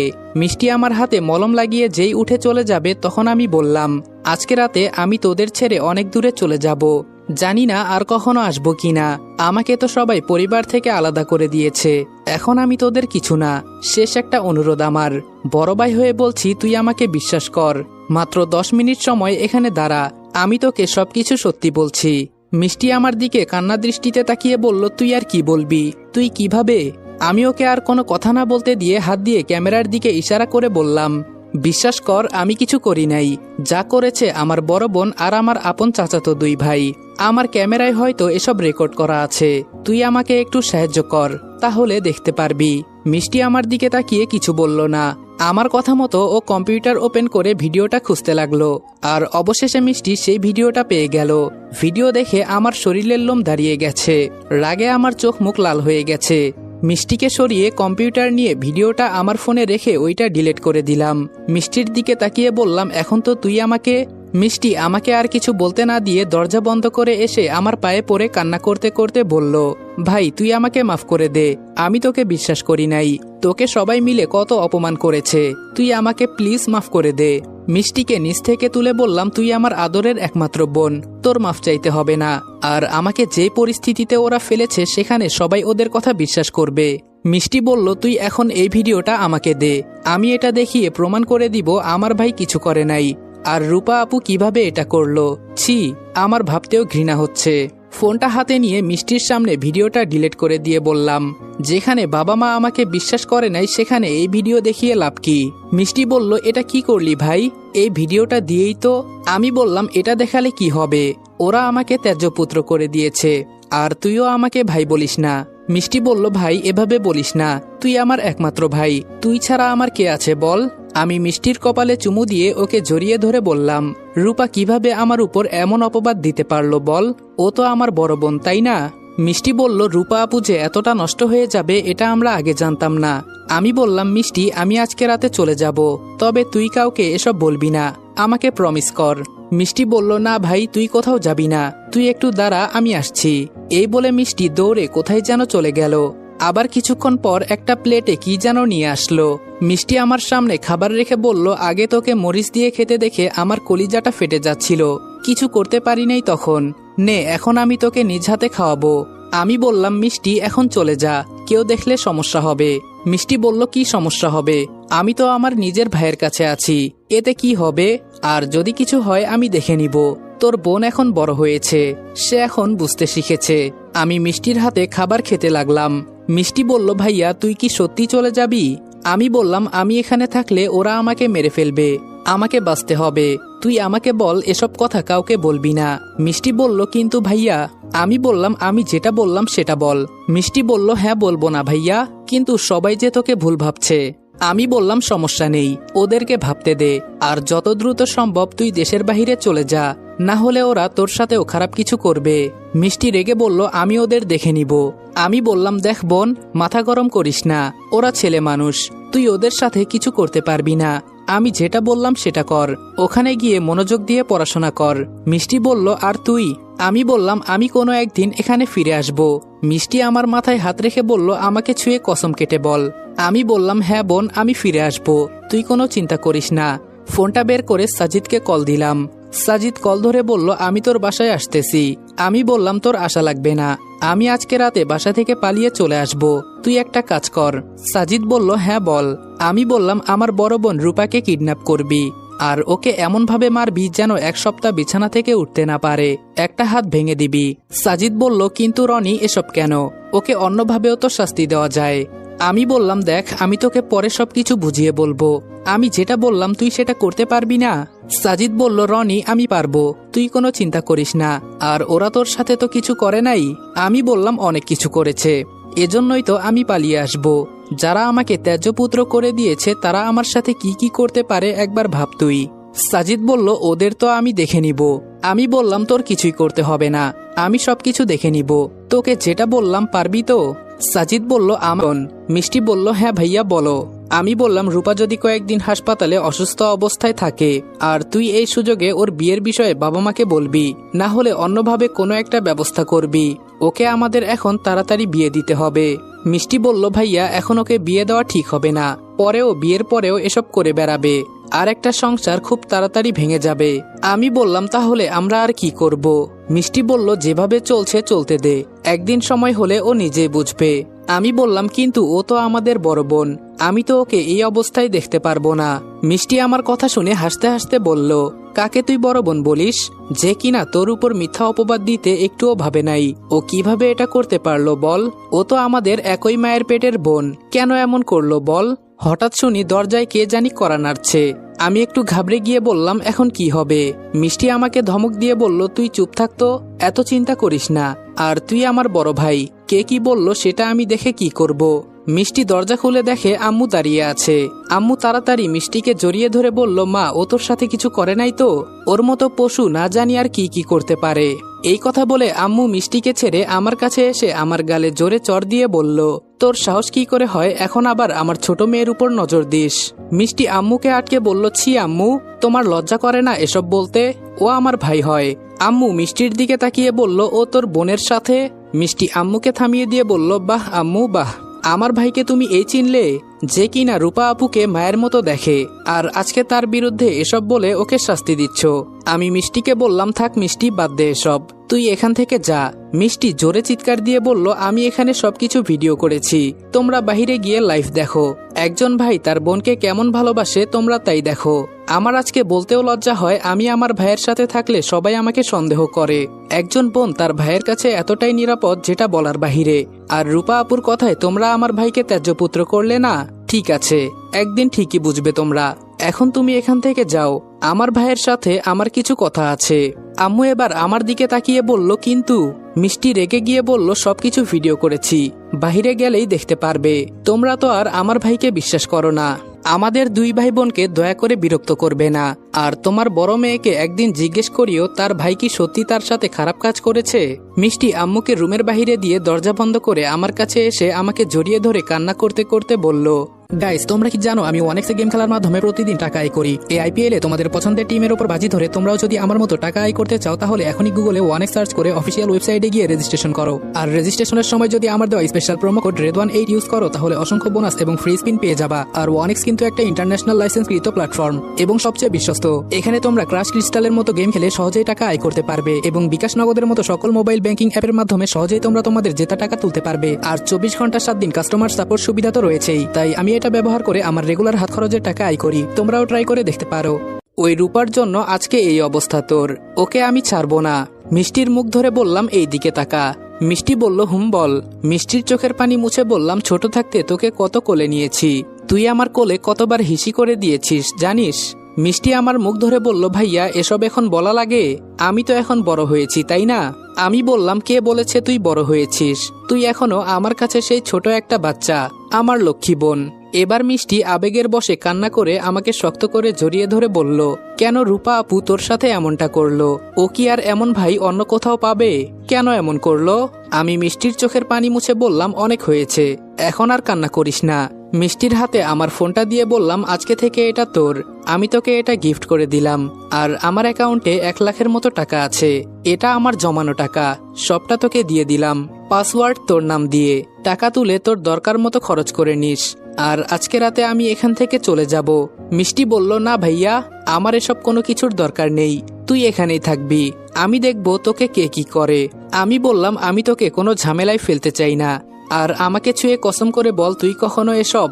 আমি কিছু বলার আগে মিষ্টি আমার মাথায় হাত দিয়ে বলল, তোর কসম করে বলছি, আমাকে বিশ্বাস কর, তুই দরকার হলে নিজের জীবন নিজে শেষ করে দিব, তাও এসব কাউকে বলবো না। আমি বললাম, লক্ষ্মী বোন আমার, এখন তুই যা, আমি কিছুক্ষণ পরে চলে যাব। মিষ্টি বলল, ভাইয়া তোকে ছাড়া আমি কিভাবে থাকবো বল? আমি বললাম, অবশ্যই পারবি থাকতে। মিষ্টি বলল, তোর সাথে কিভাবে যোগাযোগ করব? আমি বললাম, কিছু করার দরকার নেই, আমি একদিন তোর জন্য এখানে আসব। মিষ্টি বলল, আসবি তো জানি, তবে সুন্দর দেখে একটা ভাবি নিয়ে আসবি। আমি মুচকি হেসে বললাম, সে সময় হলে আনবো। মিষ্টি ফোনটা নিয়ে বলল, এটা আমি রেখে দিলাম, আমার টাকার দরকার নেই, ওইটা তুই খরচ করবি কেমন? আমি বললাম, সাজিদকে তো বলেছিলাম, ও কি করছে কে জানে, আবার দরজায় কে জানি টোকা দিল। মিষ্টি একটু জোরে বলল, দরজা খোলাই আছে, জোরে ধাক্কা দাও খুলে যাবে। আর সাথে সাথে দরজা খুলে পাভেল রুমের ভেতরে ঢুকলো। আমার দিকে তাকিয়ে পাভেল হাসি দিয়ে বলল, মিষ্টি তুমি এখন এখান থেকে যাও, তোমার ভাইয়ের সাথে আমার কিছু পার্সোনাল কথা আছে। আমি মিষ্টিকে ইশারা করে বললাম, তুই এখন এখান থেকে চলে যা, আর আমার কিছু হবে না, তুই কোনো চিন্তা করিস না। মিষ্টি আমার দিকে তাকিয়ে কোনো কথা না বলে চুপচাপ চলে গেল। মিষ্টি চলে যাওয়ার পর পাভেল বলল, এখন চুপচাপ আমার পেছনে পেছনে আয়, কোনো কথা বলবি না, না হলে কি করব জানিস তো। পাভেলের কথা মতো আমি ওর পেছনে যেতে লাগলাম। ও আমাকে ওর রুমের ভেতরে নিয়ে গেল। পাভেলের রুমের ভেতরে ঢুকে আমি তো আবার নতুন করে বড় একটা শখ খেলাম, কারণ পাভেলের বিছানার ওপর ওর ভাইকে বেঁধে রেখেছে, আর এক কোনায় আমার বড় বোন রূপা অর্ধনগ্ন হয়ে দাঁড়িয়ে আছে। এটা দেখে আমি মাথা নিচু করে দিলাম। শালা রনিকে একটা কাজ দিলাম, এটাও ঠিকমতো করতে পারে নাই। পাভেল এবার হেসে বলল, আমার পরিবার আর আমার চাচার পরিবারের সমস্ত সম্পত্তি আমি একাই পাবো। আর যেখানে আমি তোকে সম্পত্তির ভাগ দিলাম না, সেখানে আমি আমার নিজের ভাইকে কিভাবে এর ভাগ দিব? কি বলিস রূপা? রূপা পাভেলের কাছে এসে পাভেলকে জড়িয়ে ধরে বলল, জান, শুধু এখানে থাকবে তোমার অর্ধেক আর আমার অর্ধেক। পাভেল রূপার কথা শুনে সাথে সাথে হাসি মুখে উত্তর দিল, হ্যাঁ, আর সমস্ত কিছু আমাদের দুইজনের থাকবে। আমি এবার পাভেলের দিকে তাকিয়ে বললাম, পাভেল, তুই না তোর ভাইকে খুব ভালোবাসিস, আর এখন তুই কিভাবে তোর ভাইকে মারবি? আমার কথা শুনে রূপা আপু আমার সামনে এসে উপরের কাপড়টুকু খুলে বলল, দেখ তো আমি কি সত্যি দেখতে এতটাই খারাপ? পাভেল তো বলে আমি খুব হট, আমাদের ক্লাসের প্রতিটা ছেলে যেখানে আমার জন্য পাগল, সেখানে তুই? পাভেল তুই বলতো। পাভেল রূপার কথার উত্তর দিয়ে বলল, আরে যে যেটা চায় না তাকে সেটা দিয়ে লাভ নেই, থাক তুই কাপড় পরে নে, একটু পরে সবকিছু খুলিস, এখন আগে এদের হিসাব করি। রূপা আপু কাপড় পরতে পরতে বলল, মৃত্যুর আগে তোর কি কোনো শেষ ইচ্ছা আছে বল? আমি শুধু বললাম, আমাকে তোরা চাইলেও মারতে পারবি না। রূপা আপু হাসি দিয়ে বলল, ও মা, তাই নাকি? এবার আমি বলা শুরু করলাম, আমার রুমে ক্যামেরা লাগানো ছিল, এটা তো তোরা কেউ জানিস না। আমাকে মারলে অথবা আমার ছোট বোনের সাথে কিছু করলে এই ভিডিও আমি ভাইরাল করে দিব। আমার কথা শুনে তো রূপা আপুর মুখের হাসি উড়ে চলে গেল। পাভেল তো রেগে আমার সামনে এসে আমাকে জোরে লাথি মেরে বলল, একদম মিথ্যা বলবি না, তোর রুমে কোনো ক্যামেরা লাগানো ছিল না। আমি লাথি খেয়ে এক কোনায় পড়ে মুচকি হাসি দিয়ে বললাম, এক কাজ কর, আমাকে তুই মেরে ফেল, না হলে তুই অনেক বড় বিপদে পড়বি। পাভেল আমার কাছে এসে চাইনিজ কুড়াল দিয়ে আমার পিঠের মাঝে জোরে একটা টান মারলো, সাথে সাথে আমি জোরে চিৎকার দিয়ে উঠলাম। পাভেল আবার আমার মুখ চেপে ধরে বলল, সত্যি করে বল তোর কাছে ভিডিও আছে কিনা? আমি ব্যথার যন্ত্রণায় ছটফট করতে লাগলাম, শুধু বললাম, তুই হয়তো জানিস না, ভিডিও আমার কাছে অনেকগুলো কপি করা আছে। পাভেল বলল, তোকে তো আমি। রূপা পাভেলকে আটকে ধরে বলল, মাথা ঠান্ডা করো, ওকে মারলে আমরা বিপদে পড়ে যাব। পাভেল রূপাকে বলল, তুই তোর ভাইকে বোঝা, না হলে আমি আজকে এখানেই ওকে সহ আমার ভাইকে জ্যান্ত কবর দিব। রূপা আমার কাছে এসে নিচে বসে শান্ত গলায় বলল, দেখ ভাই, এভাবে রক্ত যেতে যেতে একসময় তুই রক্তশূন্যতার অভাবে মারা যাবি, ভিডিওটা আমাদের তুই দিয়ে দে, তাহলে বেঁচে যাবি। আমি বললাম, ভিডিও তোরা কেউ পাবি না, এই ভিডিওটা আমার কাছেই থাকবে, তবে তোরা আমার পরিবারের সাথে কিছু করবি না, তাহলে আমি এই ভিডিও ভাইরাল করব না। যদি কিছু করিস তো ভালো করে জানিস আমি কি করব তখন। রূপা বলল, তুই না আমার আদরের একমাত্র ছোট ভাই? আমি বললাম, তোর মতো বোনের মুখে আমি থুতু দেই, আমি কোনো একদিন তোকে আর তোর এই ভালোবাসার নাগরকে জ্যান্ত কবর দিব, এটা আমার ওয়াদা। পাভেল রেগে গিয়ে রূপাকে সরিয়ে বলল, আজকে আমি তোকে মেরে ফেলবো। আমি হাসি দিয়ে বললাম, আমাকে মেরে ফেল, তাহলে তুই বেঁচে যাবি, নইলে তোকে এমনভাবে মারবো যে তোর শরীরের কোনো অংশের চিহ্ন থাকবে না। রূপা এসে পাভেলকে পেছন থেকে জড়িয়ে ধরে বলল, বাদ দে পাভেল, ওকে মারলে সমস্যা হবে। পাভেল রাগে এবার চোখ মুখ লাল করে ওর ভাইয়ের কাছে গিয়ে ওর ভাইকে এমনভাবে চাইনিজ কুড়াল দিয়ে কোপাতে লাগলো যেন মনে হচ্ছে ও নিজে একটা পশু। পশু বললে ভুল হবে, পশুর থেকেও আরো বেশি নিকৃষ্ট হয়ে গেছে, ওর থেকেও কোনো পশুর মনে বেশি মায়া আছে। পাভেলের বিছানাটা ওর ভাইয়ের রক্তে লাল হয়ে গেছে, শরীরের মাংসের টুকরোগুলো যেন ছিটকে ছিটকে এক এক জায়গায় পড়েছে। আজকে আমি বুঝতে পারছি মানুষ লোভে পড়ে কি না করতে পারে। পাভেল কাজ শেষ করে রূপার হাতে কুড়ালটা দিয়ে বলল, এর উপর এই খুনের অপরাধ দিয়ে দিব, কোনোদিন আর জেল থেকে বের হতে পারবে না। রূপা কুড়ালটা এনে আমার গলায় ধরে বলল, যদি এই ভিডিওটা ভাইরাল হয় তাহলে মিষ্টিকে কি করব জানিস তো? আমি শান্ত গলায় বললাম, মিষ্টি কি খালি আমার বোন হয়, তোর বোন হয় না? রূপা চোখ লাল করে বলল, আমার কেউ নেই, আমার মন যা চায় আমি তাই করি, নিজের মতো চলতে আমি ভালোবাসি। পাভেল রূপাকে ইশারা করে বলল, একটু বাহিরে আয়, অনেক তো হলো, এখন একটু মাস্তি করি, পরে পুলিশকে ফোন করে জানিয়ে দিব, আর এই সুযোগে আমার রাগ কিছুটা কন্ট্রোল হবে। রূপা দাঁড়িয়ে বলল, কিন্তু ও যদি পালিয়ে যায়?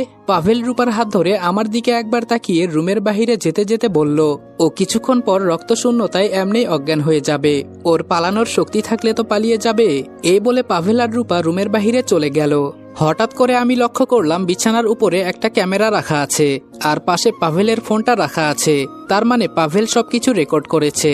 আমি নিজের শার্টটা খুলে পেছনে শক্ত করে বেঁধে দিলাম, মনে হচ্ছে যেন আমার শরীর থেকে সব রক্ত বের হয়ে পড়ে যাচ্ছে, এখানে পড়ে থাকলে আমি আরো বেশি দুর্বল হয়ে যাব। পাভেলের ভাইয়ের লাশটা দেখে আমার শরীর ভয়ে থরথর করে কাঁপতে লাগলো। ও ওর ভাইকে এভাবে মারতে পারলো, এক হিসেবে এটা ভালোই হয়েছে, না হলে একে আমি নিজেই শাস্তি দিতাম। কোনো মতে দাঁড়িয়ে ক্যামেরা আর পাভেলের ফোনটা হাতে নিলাম, এরপর ভিডিওটা আমার ফোনে দিয়ে একটা মেসেজ করে বললাম, এই ভিডিওটা তাড়াতাড়ি থানায় দিয়ে আয়, আর আমাকে খুঁজবি না, নিজের খেয়াল রাখিস। ফোনটা নিচে ফেলে জোরে একটা লাফ দিয়ে জানালার বাহিরে গিয়ে পড়লাম, যার কারণে মারাত্মক আকারের একটা ব্যথা পেলাম। নিজের মুখে নিজেই চাপ দিয়ে ধরলাম যেন মুখ থেকে কোনো শব্দ না আসে। এখান থেকে সাজিদের বাসা এতটাও দূরে না। ছোট রাস্তার গলি দিয়ে ধীরে ধীরে হাঁটতে লাগলাম, আর শরীর থেকে অল্প অল্প রক্ত পড়তে লাগলো। মনে হচ্ছে যেন আমি আর হাঁটতে পারবো না, কিন্তু আমাকে পারতেই হবে, না হলে আমি এখানেই পড়ে মারা যাব। পাগুলো যেন আর চলছে না। এই তো অনেকটাই কাছাকাছি চলে এসেছি। আর কিছুক্ষণ হাঁটলে সাজিদের বাসা, কিন্তু আমার পা যেন চলছে না। জোরে একটা ডাক দিয়ে বললাম, সাজিদ আমাকে বাঁচা প্লিজ। আর তখনই সাজিদের বাসার বাহির থেকে একটা আলো ভেসে আসলো। হ্যাঁ, এটাই সাজিদ। আমি এবার একটু সাহস পেয়ে বললাম, সাজিদ। সাজিদ দৌড়ে আমার কাছে এসে আমাকে ধরে বলল, তোর শরীর থেকে এত রক্ত পড়ছে কেন? আমি বললাম, এত প্রশ্ন করিস না, তোকে আমি সব বলবো। আগে একজন ডাক্তারকে ফোন করে এখানে আসতে বল। আঙ্কেল আন্টি আমাকে দেখে ভয় পেয়ে গেল। আমি উনাদের বললাম, আমি যে এখানে আসছি কাউকে বলবেন না প্লিজ। তবে আমি কিছু করি নাই, এতটুকুই বিশ্বাস করুন। আমাকে ওরা মারতে চেয়েছিল, শুধু এতটুকুই জেনে রাখেন। আমি সাজিদকে এক এক করে সবকিছু বললাম। সাজিদ সবকিছু শুনে ওর বিছানার নিচ থেকে পিস্তল নিয়ে বলল, আজকে তোর বোন সহ ওই পাভেলকে আমি মেরে ফেলবো। ওদের কত বড় সাহস তোর গায়ে হাত দেয়। আমি সাজিদের হাত ধরে বললাম, থাক, তুই বাদ দে, এখন এসব ঝামেলায় জড়িয়ে কোনো লাভ নেই। আমি তোকে কি বলেছিলাম মনে আছে? সাজিদ বলল, তুই আমাদের বাসায় থাক, আমি দেখব তোকে কে কি করে। আমি বললাম, প্লিজ সাজিদ, তুই একটু বোঝার চেষ্টা কর, আমি এখানে থাকতে চাই না। ওরা আমার সবকিছু কেড়ে নিয়েছে। সাজিদ একটু চিন্তা করে বলল, আমার নানার বাড়িতে তুই চলে যা। আমার বড় মামা, তার কোনো ছেলে নেই, আমাকে সবসময় বলতো ওখানে থাকতে, কিন্তু আমি যাই নাই, তুই বরং চলে যা। আমি বললাম, আমি তোর নানা বাড়িতে যাব না, অন্য কোথাও। সাজিদ বলল, আমি একটা ঠিকানা লিখে দিব, তুই সেই ঠিকানায় গিয়ে মালিকের হাতে শুধু চিঠিটা দিবি, বাকিটা ওরা দেখে নিবে। আমি বললাম, কিন্তু ওরা তোর কি হয়? সাজিদ বলল, এটা বললে তুই যেতে না করবি, এজন্য বলবো না। তুই আগে সেখানে যা, অনেক ভালো লাগবে, বিশেষ করে জায়গাটা তোর অনেক ভালো লাগবে, আর ওরা তোকে তাদের ছেলের মতোই দেখবে, দেখিস। আমি বললাম, আমি শুধু তোর ভরসায় যাব, তার আগে আমার কিছু কথা। সাজিদ বলল, হ্যাঁ বল। আমি বললাম, তুই এসব কথা কাউকে বলতে পারবি না, আর আমার বিষয় নিয়ে তুই কাউকে কিছু বলবি না। শুধু একটাই শেষ কথা বলবো, তুই আমার ছোট বোনকে একটু দেখে রাখিস, ওর যেন কিছু না হয়। সাজিদ বলল, আরে তুই কোনো চিন্তা করিস না, মিষ্টি শুধু তোর একার বোন না, ও তো আমারও বোন হয়। আমি সাজিদের মাথায় হাত দিয়ে বললাম, আমার কসম লাগে তুই কাউকে কিছু বলবি না যে আমি কোথায় গিয়েছি। তোর জীবন থাকতে কাউকে বলতে পারবি না আমি কোথায় আছি। সাজিদ বলল, কিন্তু এমনটা কেন রনি? আমি বললাম, তোকে অবশ্যই বলবো, আর আমি সেখানে যাওয়ার পর তুই আমার সাথেই কেন, ওই পরিবারের সাথেও কোনো যোগাযোগ করতে পারবি না, শুধু আমার কলেজ থেকে ট্রান্সফার নিয়ে দিবি, তাহলেই হবে। সাজিদ বলল, এটা কি কথা বললি রনি? আমি তোর বন্ধু, যেখানে আমি তোকে সবকিছু ব্যবস্থা করে দিচ্ছি, আর আমি তোর সাথে কথা বলতে পারবো না? আমি মন খারাপ করে বললাম, থাক, তোর তাহলে কিছুই করতে হবে না, তোকে আমি আমার সবচেয়ে কাছের বন্ধু মনে করি। আর তুই গাইস, তোমরা কি জানো আমি ওয়ানেক্সে গেম খেলার মাধ্যমে প্রতিদিন টাকা আয় করি। এই আইপিএল এ তোমাদের পছন্দের টিমের উপর বাজি ধরে তোমরাও যদি আমার মতো টাকা আয় করতে চাও, তাহলে এখনই গুগলে ওয়ানেক্স সার্চ করে অফিসিয়াল ওয়েবসাইটে গিয়ে রেজিস্ট্রেশন করো। আর রেজিস্ট্রেশনের সময় যদি আমার দেওয়া special promo code RED18 use করো, তাহলে অসংখ্য বোনাস এবং ফ্রি স্পিন পেয়ে যাবা। আর ওয়ানেক্স কিন্তু একটা ইন্টারন্যাশনাল লাইসেন্সকৃত প্ল্যাটফর্ম এবং সবচেয়ে বিশ্বস্ত। এখানে তোমরা ক্রাশ ক্রিস্টালের মতো গেম খেলে সহজেই টাকা আয় করতে পারবে, এবং বিকাশ নগদের মতো সকল মোবাইল ব্যাংকিং অ্যাপের মাধ্যমে সহজেই তোমরা তোমাদের জেতা টাকা তুলতে পারবে। আর 24 ঘন্টা 7 দিন কাস্টমার সাপোর্ট সুবিধা তো রয়েছেই। তাই আমি এটা ব্যবহার করে আমার রেগুলার হাত খরচের টাকা আয় করি, তোমরাও ট্রাই করে দেখতে পারো। সাজিদ বলল, ইমোশনাল ব্ল্যাকমেল করিস না। আচ্ছা ঠিক আছে, তোর কথাই রইল। আমি তোর সাথে কেন ওই পরিবারের সাথে কোনোদিন যোগাযোগ করব না। তোর ট্রান্সফারের সব কাগজপত্র আমি মেসেজ করে পাঠিয়ে দিব। যা, আমিও তোকে কথা দিলাম। তবে আমার একটা কথা। আমি বললাম, হ্যাঁ বল, সমস্যা নেই। সাজিদ বলল, তুই যখন এখানে আসবি তখন যেন আমি তোকে প্রতিষ্ঠিত হতে দেখি, আর সাথে আমার জন্য একটা সুন্দর ভাবি নিয়ে আসবি, এটা আমাকে তুই কথা দে। আমি সাজিদের হাত ধরে মুচকি হাসি দিয়ে বললাম, যা, আমিও তোকে কথা দিলাম। সাজিদ বলল, তাহলে আগে তুই সুস্থ হ, পরে যাবি। আমি বললাম, তুই আমাকে আজকে রাতে একটা ব্যবস্থা করে দে, আমি এখনই চলে যেতে চাই। সাজিদ বলল, কিন্তু তুই তো অসুস্থ, যাবি কিভাবে? আর আজকে এখানে থেকে রাত 2টা বেজে একটা ট্রেন যাবে, কিন্তু তুই? আমি বললাম, আমাকে সেটাতেই ব্যবস্থা করে দে, আমার চিন্তা তুই করিস না, আমি যেতে পারবো। সাজিদ বলল, রনি দেখ। আমি সাজিদের হাত ধরে বললাম, প্লিজ তুই আমার জন্য এটা কর, তোর আর কিছু করতে হবে না। সাজিদ বলল, আচ্ছা ঠিক আছে, আমি দেখছি কি করা যায়। আমি বললাম, আর একটা কথা বলি, আঙ্কেল আন্টিকে তুই একটু বুঝিয়ে সবকিছু বলিস কেমন, না হলে ওনারা চিন্তা করবেন আবার। সাজিদ বলল, সে তোর চিন্তা করতে হবে না, আমি পরে বলবনি, তুই রুমে শুয়ে থাক, আমি দেখছি কি করা যায়। এই কথা বলে সাজিদ রুম থেকে বের হয়ে গেল। কিছুক্ষণ পর আন্টি খাবার নিয়ে এসে বলল, বাবা কিছু খেয়েছো? আমি বললাম, না আন্টি, আপনি যদি খাইয়ে দিতেন খুব ভালো হতো। আন্টি আমার পাশে বসে বললেন, হা করো। আন্টি আমাকে খাইয়ে দিতে লাগলেন। আমি বলেছিলাম না, সাজিদের আম্মু আমাকে ওনার নিজের ছেলের মতোই দেখে, ওরা সবাই আমাকে খুব আদর করে। আন্টি চলে যাওয়ার পর সাজিদ এসে বলল, সবকিছু ব্যবস্থা করে ফেলেছি, তুই আরেকবার ভেবে দেখ যেতে পারবি কিনা। আমি বললাম, আমার চিন্তা তোর করতে হবে না, আমি তো যাবই। সাজিদ বলল, তোকে বললেও বুঝবি না, ঠিক আছে যা, তবে এখন একটু ঘুমিয়ে নে, সময় হলে আমি তোকে ডেকে দিব। সাজিদের কথা মতো ঘুমিয়ে গেলাম, কারণ আমাকে আবার রাত 2টাতে উঠতে হবে। চোখ বন্ধ করে ঘুমিয়ে গেলাম। মাঝরাতে সাজিদের ডাকে ঘুম ভাঙলো। আমি ঘুম ঘুম চোখে সাজিদের দিকে তাকিয়ে বললাম, কি হয়েছে? সাজিদ বলল, তুই না বললি চলে যাবি, আর এখন ঘুম থেকে উঠতেই চাস না। আমি ধীরে ধীরে বিছানা থেকে উঠে ওয়াশরুমে গিয়ে ফ্রেশ হয়ে বাইরে এসে বললাম, এখন চল। সাজিদ বলল, হ্যাঁ চল, না হলে সময় শেষ হয়ে যাবে, পরে তুই যেতেই পারবি না। সাজিদ আর আমি হাঁটতে লাগলাম। এখান থেকে স্টেশন বেশি একটা দূরে নয়। যেতে যেতে সাজিদ বলল, যেখানেই থাকিস ভালো থাকিস, এটাই দোয়া করি, আর ভুলেও পড়াশোনা ছেড়ে দিস না। আমি বললাম, হ্যাঁ এটা তোর বলতে হবে না। দেখতে দেখতে স্টেশনে চলে আসলাম। সাজিদ আমার হাতে অনেকগুলো টাকা দিয়ে বলল, এগুলো আমি তোকে দিলাম, জানি তুই নিতে চাইবি না, তুই যখন ইনকাম করিস তখন আমাকে ফেরত দিয়ে দিস। সাজিদের হাত থেকে টাকাগুলো নিয়ে পকেটে ঢুকিয়ে বললাম, তুই তো দেখি ভালো করে জানিস কিভাবে আমাকে টাকা দিলে আমি রাখবো। সাজিদ হাসি দিয়ে বলল, সে তো তোর সাথে থাকতে থাকতে সবকিছু শিখে গেছি। ট্রেন আসতে আসতে সাজিদ আমাকে সবকিছু বলে দিল কিভাবে কি করতে হবে, আর অল্প কিছুক্ষণের ভেতরে ট্রেন এসে গেল। আমি সাজিদকে বিদায় দিয়ে ট্রেনে উঠে গেলাম। আমার সিট খুঁজে আমি বসে গেলাম। আমার পাশে একজন মুরব্বি বসেছে। কথা বলার মতো মানুষ না পেয়ে ঘুমিয়ে গেলাম। যখন ঘুম ভাঙলো তখন দেখি হালকা হালকা সকাল হয়ে গেছে। আর একটা স্টেশন পার হলেই আমি আমার গন্তব্যের জায়গায় পৌঁছে যাব। অবশেষে এসেই গেলাম। ট্রেন থেকে নেমে একটা রিক্সা নিয়ে সাজিদের বলা ঠিকানায় যেতে লাগলাম। তবে আমি যেদিকে যাচ্ছি দেখে মনে হচ্ছে যেন এটা একটা গ্রামের মতোই। শহরের ভেতরে যে এত সুন্দর একটা জায়গা আছে এটা আমার জানা নেই। কে বলবে এটা একটা শহর? প্রথম দেখে সবাই মনে করবে এটা একটা গ্রাম। চারদিকে গাছ আরো কত কি, পুরোটাই দেখার মতো। রিক্সাওয়ালা আমাকে নামিয়ে দিয়ে বলল, আপনি যেটা খুঁজছেন ওই যে দূরে একটা বাসা দেখা যায় ওইটাই। রিক্সাওয়ালাকে ধন্যবাদ দিয়ে আমি সামনে যেতে লাগলাম। বাসার সামনে সুন্দর করে লেখা আছে কামাল ভিলা। হ্যাঁ, সাজিদ আমাকে এই বাসার কথাই বলেছে। আশেপাশে এত বাড়ি নেই, তবে যা আছে পুরোটাই দেখার মতো। কি সুন্দর মাঠ, ছোট ছোট ঘর। সত্যি সাজিদ আমাকে এখানে পাঠিয়ে ভালোই করেছে। বাসার সামনে ছোট একটা ছেলে খেলা করছে। সকাল সকাল বাচ্চাটাকে এখানে খেলা করতে দেখে মনে মনে বললাম, সত্যি গ্রাম অঞ্চলের পরিবেশ একদম মুগ্ধকর। বাচ্চাটা আমাকে দেখে আমার দিকে এগিয়ে এসে বলল, আঙ্কেল এখানে কেন দাঁড়িয়ে আছেন? দেখতে তো একদম পাগলের মতো লাগছে। পাবনা থেকে কি পালিয়ে এসেছেন নাকি? মনে মনে বললাম, যা শালা, এই বাচ্চাটা আমাকে পাগল বানিয়ে দিল। দেখে তো মনে হয় বয়স এই 9-10 হবে, কিন্তু কথাগুলো যে বলছে। আমি শুধু বললাম, আমাকে দেখে কি তোমার পাগল মনে হয়? ছেলেটা বলল, পাগল কি আর বলে, আমি পাগল। তবে আপনার এখানে কি চাই আঙ্কেল? আমি বললাম, আমি কে জানো তো? আমি ছোট বাচ্চাদের ধরে নিয়ে গলা কেটে ফেলি, আর আজকে তোমাকে আমি ধরে নিতে এলাম। ছেলেটা জোরে চিৎকার দিয়ে ভেতরে যেতে যেতে বলল, আম্মু দেখে যাও, পাগল এসেছে আমাদের বাসায়, ও নাকি আমার গলা কেটে নিয়ে যাবে। ছেলেটার চিৎকার শুনে বাড়ির ভেতর থেকে একজন মধ্যবয়স্ক মহিলা বের হয়ে আসলো। মহিলাটা ছেলেকে জড়িয়ে ধরে বলল, বাবা তুমি ভেতরে যাও, আমি দেখছি ও কে।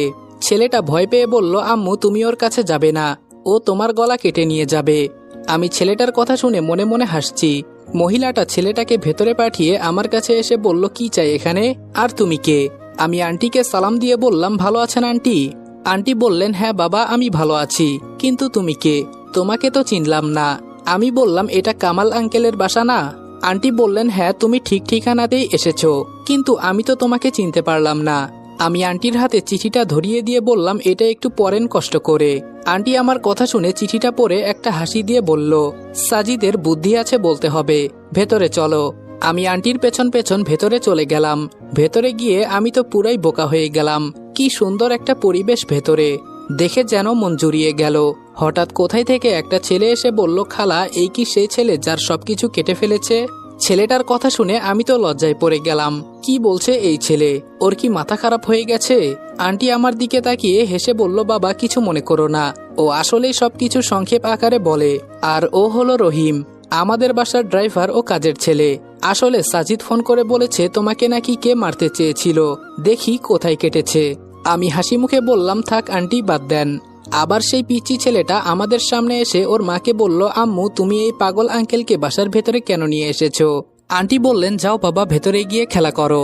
আর ও হলো তোমার সাজিদ ভাইয়ের বন্ধু, আর ভাইয়ের সাথে কেউ এভাবে কথা বলে? ছেলেটা কিছু না বলে চুপচাপ ভেতরে চলে গেল। আন্টি আমার কাছে এসে বলল, কোথায় কেটেছে দেখাও তো আমাকে। কি আর করার, শার্টটা পেছনে একটু তুলে দেখিয়ে দিলাম। আন্টি তো চোখ বড় বড় করে বলল, এতটা কেটে গেছে?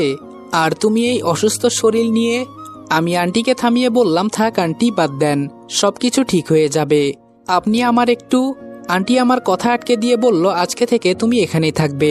সাজিদ আমার ছেলের মতো, ওর জায়গায় তুমি এসেছো। রহিম, ওকে ওর রুম দেখিয়ে দাও। আর রিয়াকে বলবে স্কুল থেকে আসার সময় একজন ডাক্তার সাথে করে নিয়ে আসতে। রহিম আমার ব্যাগটা হাতে নিয়ে বলল, চলেন সাহেব, আপনি রুমে গিয়ে সবকিছু খুলে রেডি হয়ে যান। আন্টি রহিমকে তাড়াতাড়ি বলল, তোমাকে কতবার বলেছি রহিম, এমন সংক্ষিপ্তভাবে প্রশ্ন করবে না, নতুন মানুষ ও কি মনে করবে। রহিম আন্টিকে সরি বলে আমাকে বলল, চলেন। আমি শুধু মনে মনে বললাম, এই ছেলে আমাকে পাগল করবে, না হলে আমি এদের যন্ত্রণায় এমনিই পাগল হয়ে যাব। রহিম ভেতরে যেতে যেতে বলল, আমি আসলেই বলছি, আপনি ভেতরে গিয়ে ফ্রেশ হয়ে নিন, ডাক্তার এসে আপনার চিকিৎসা করবে। আর স্যার, আপনার নামটা? আমি হাসি মুখে বললাম, রনি। রহিম বলল, শুধু কি রনি, আগে পিছে কিছু নেই? আমি বললাম, আছে, তবে তুমি তো সবকিছু সংক্ষিপ্ত করে বলো, এজন্যই বললাম। রহিম বলল, যাক, তাহলে আপনি আমাকে খুব তাড়াতাড়ি বুঝে গেলেন। আর এটাই হলো আপনার থাকার রুম। রুমের চারপাশে একবার তাকিয়ে বললাম, রুমটা অনেক সুন্দর আছে। তাছাড়া রহিম মিয়া, তুমি কিন্তু খুব মজার মানুষ। রহিম বলল, সে হয়তো, তবে একটা কথা স্যার। আমি বললাম, হ্যাঁ বলো, আর আমাকে স্যার বলতে হবে না। রহিম বলল, তাহলে কি বলবো? আমি বললাম, আমার নাম ধরে ডাকতে পারো। রহিম বলল, ঠিক আছে, এই বাসায় আসছেন ভালো কথা, তবে দুইটা মেয়ের থেকে দূরে থাকবেন। একটা হলো রিয়া, যার কথায় এই বাসার সবাই চলে, আর একটা হলো ওই পাশের বাড়ির পরী, ওদের কাছ থেকে দূরে থাকবেন, না হলে আপনার ওটা কেটে নিয়ে ক্রিকেট খেলবে। আমি ঘাবড়ে গিয়ে বললাম, ওটা মানে? রহিম বলল, আরে স্যার, আপনার মন, শুধু উল্টাপাল্টা চিন্তা করেন আপনি। আমি মনে মনে বললাম, এই সাজিদ আমাকে কোথায় এনে দিল, সব কয়টা দেখি পাগলের বাচ্চা, না জানি আরো কত পাগল আছে। রহিমকে প্রশ্ন করলাম, এই রিয়া আর পরীকে, আর ওরা কি এখানেই থাকে? রহিম বলল, ওরা কেউ এই পরিবারের না, তবে রিয়া সবচেয়ে ডেঞ্জারাস মেয়ে, ও কিন্তু আপনার ওটা নিয়ে। রহিমের মুখে হাত ধরে বললাম, ভাই তোর হাতে পায়ে ধরে আমি মাফ চাই, তবুও এমন কথা বলিস না। রহিম আমার হাত ছাড়িয়ে বলল, আপনি যেটা ভাবছেন আমি এখন এটাই বলেছি, এখন আর সংক্ষিপ্ত করে কিছু বলি নাই। এই কথা বলে রহিম হাসতে হাসতে দাঁত কেলিয়ে চলে গেল। কি আজব মানুষ এই পরিবারে। আর রিয়াটা কে? ওরা যদি এই পরিবারের কেউ না হয় তাহলে ওরা এখানে কি করে? ধুর, এসব চিন্তা করে আমার কি কোনো লাভ আছে নাকি? আমি শরীর থেকে শার্টটা খুলে বিছানায় শরীর হেলিয়ে দিয়ে শুয়ে পড়লাম। কখন যে ঘুমিয়ে গেলাম বলতেই পারি না। হঠাৎ করে মনে হলো,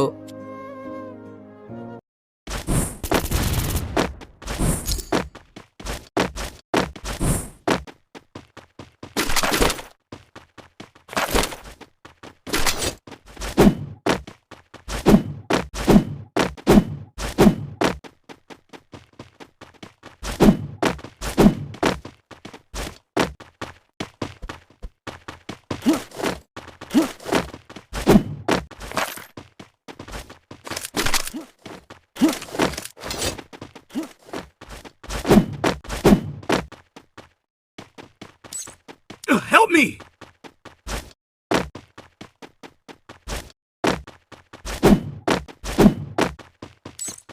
Follow me.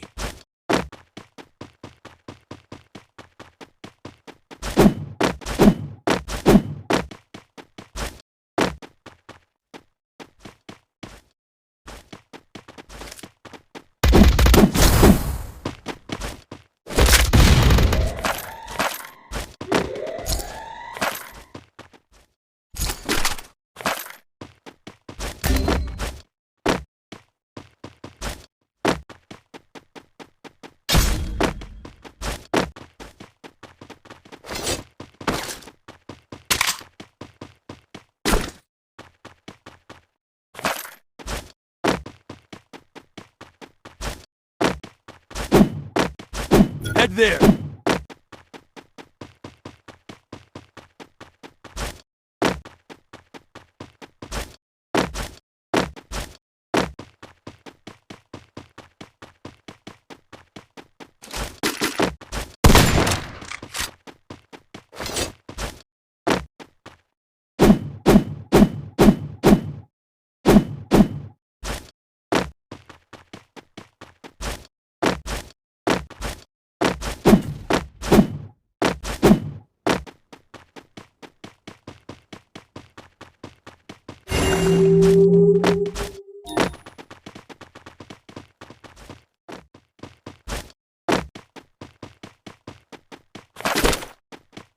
Capturing the bubble airdrop.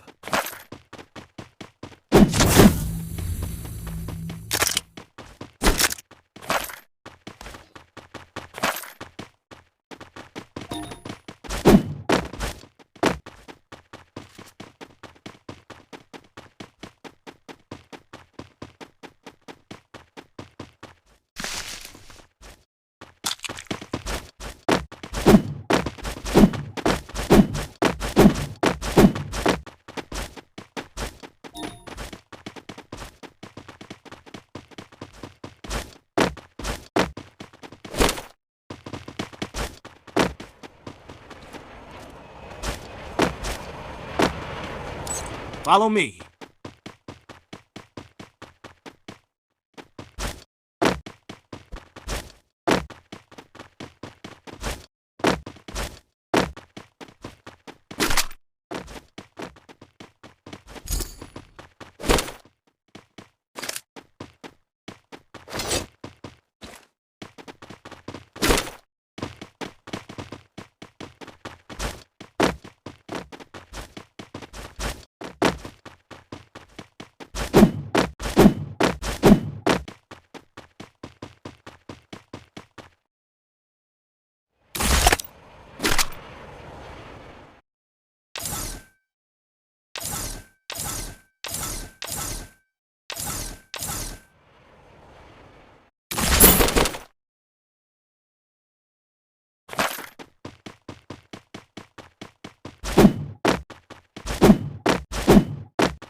Head there.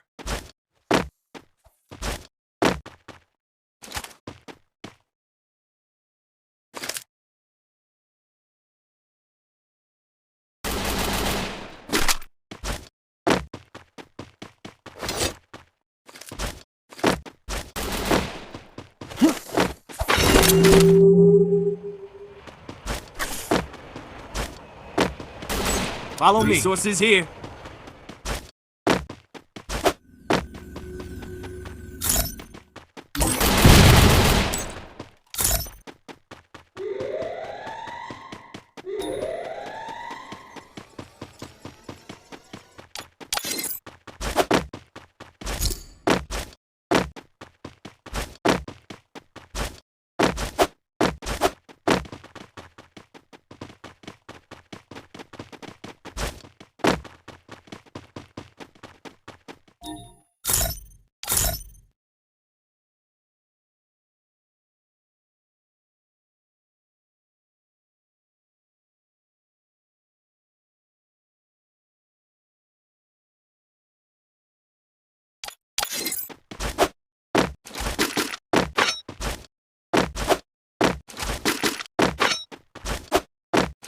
Head there.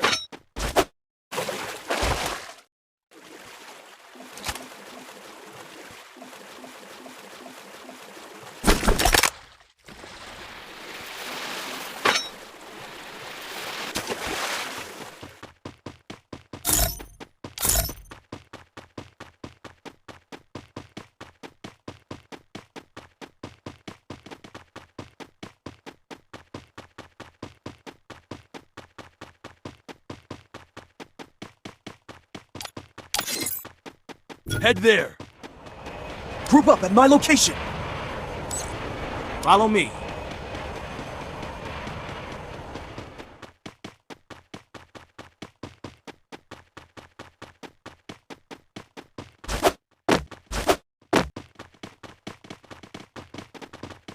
Capturing the bubble airdrop.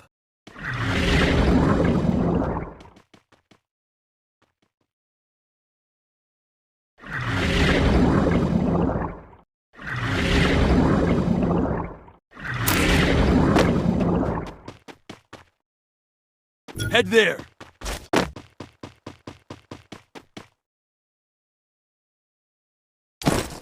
Hitless mission accepted.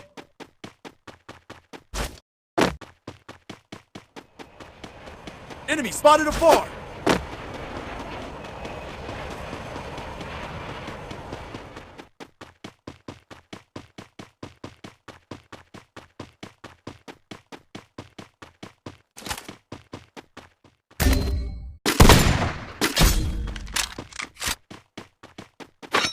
Capturing the bubble airdrop.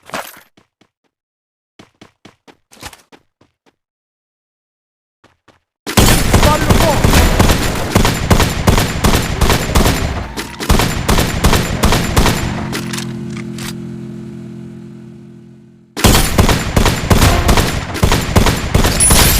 আরে ভাই ওয়ালটা মারো, রিভিউটা ধরো না আমারে।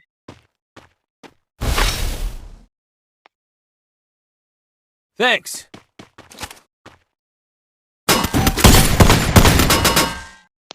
Enemy near me.